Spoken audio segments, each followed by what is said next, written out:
Bruno Fernandes has been a big success at Manchester United since his arrival, and it's all come in the absence of Paul Pogba. But now the Frenchman is fit, and it looks like he might be staying a little longer. So, Mark Ogden, when play returns, will we see the two of them in the same starting 11? I think we will do. I think, despite Pogba's weaknesses and the defensive side of his game, which isn't great, I don't think you can have a fully fit Paul Pogba and not have him in the team. I think Ole Gunnar Solskjaer has to find a way to put them together, because if you can get Bruno Fernandes and Paul Pogba playing well together, they could be devastating to any kind of team that they're playing against. So the issue is whether United can have enough strength behind them in terms of midfield, whether Scott McTominay and enigmatic plays behind them. They have to find a way to protect the back four, because Pogba won't do any defensive work. Fernandes does quite a bit, but he's not a natural defensive player. He's always going to want to be further forward. So yes, I think they can play together, but he does need more work behind them to make sure it works. So all positives with the two of them together, but they are the negatives that you're looking at in who plays what role between the two of them. Yeah, I mean, there is a danger that it could kind of get into this path, really. But I think even though he's only been there for 2 or 3 months prior to the lockdown, I think that Fernandes did enough to suggest that he should play where he wants to play. I think he was superb in those, I think, 8 or 9 games that he played. United didn't lose, and he gave the crowd a new belief. So I think in many ways he's become the main man, and Pogba won't like that. But I think Pogba has to fit in around Fernandes to make sure it can work. But then, when he was at Juventus, he played with some great players. And I think even with France as well, I think Pogba's better when he's playing with great players. So I don't think he'll take it as a slap in the face that he's having to kind of, take second billing to Fernandes. He'll see it as a positive that he's playing with a really good player now, and it can bring out the best of him. Yeah, obviously the two of them have actually spoken really well about each other. Paul Pogba on a podcast, and then Bruno Fernandes on the club's official website. So you've just answered the question there. If there did have to be a bit of a star between them, it would be Bruno Fernandes then. I think it has to be. And I think also when players talk so nicely of each other, you take it with a pinch of salt. I think it'd be much better if they were slagging each other off, wouldn't it, and saying that I don't like him and he's not worthy of place in the team. But we'll see what happens when the games start. But I do think that, because if you have Fernandes and Pogba in the team, you've got to look ahead as well. You've got Rashford, you've got Martial, and you've got maybe one other player up front. So that's 4 attacking players. You can't have too many. You can't overload with 5 maybe. So it's all about protecting the back four. And United's defence has improved under Ole Gunnar Solskjaer recently, but still, if 40 players are out of the equation when you're defending, that's a big gap to fill. So I think one of them has to accept that he's going to have to do more work at the back and more defensive work. And I just can't see it being Pogba. I've seen it too often with Pogba. He played him in a defensive role under Mourinho. He just went missing. He was just not cut out for it. You might as well play him at centre half. He's not a defensive-minded player. So, play him to his strengths. And if Solskjaer can do that, I think he's got a formidable attacking midfield. So Solskjaer happy to have Paul Pogba available again, would you say?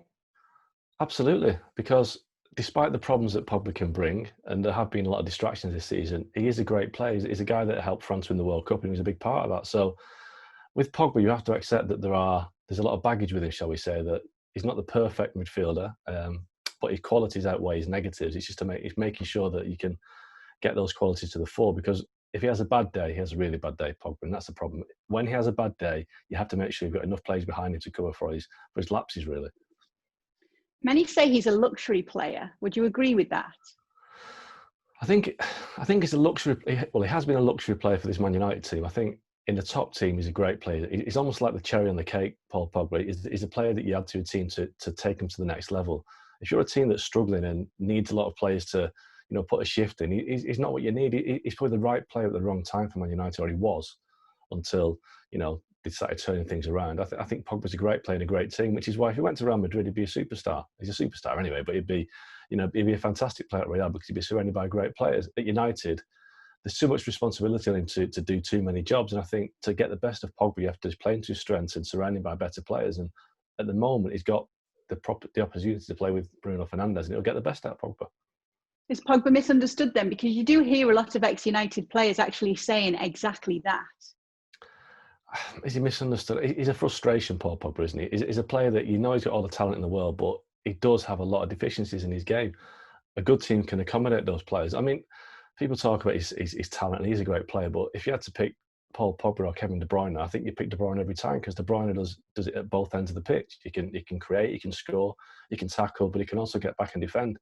Pogba doesn't do the defensive work. And when he does go back and do the defensive work, he doesn't know what he's doing. He just looks like he's lost. So take that away from him, give it to somebody who can do it. People like Scott McTominay and enigmatic, these players who are built to defend, and just set a Pogba, do your bit up front, but make sure you do your bit. Because if you're not doing your bit, you're not offering anything to the team. So you just mentioned McTominay, you mentioned Matic. Would there be selection headaches for Ole Gunnar Solskjaer with Pogba available and Bruno Fernandes there now?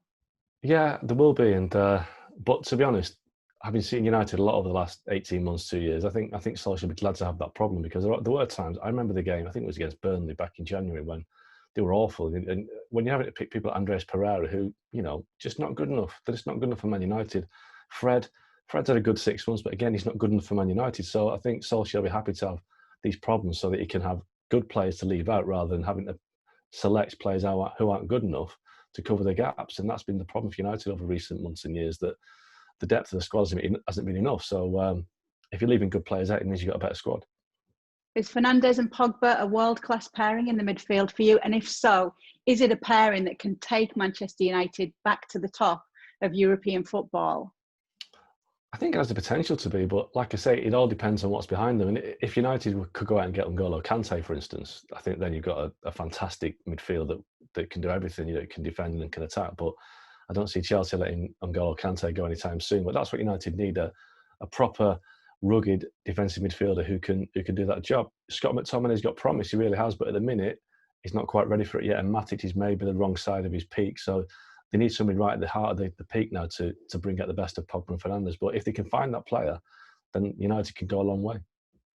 If Pogba does succeed alongside Bruno Fernandes, is he likely to rethink his future at the club? Well, he's got a year left on his contract, and United have an option to extend it by another year. So theoretically, he's got 2 years left on his contract. At the minute, I don't see any market for Pogba because his wages and United's fee would just price him out of this post-coronavirus market. I don't think Real Madrid have got the money to do it.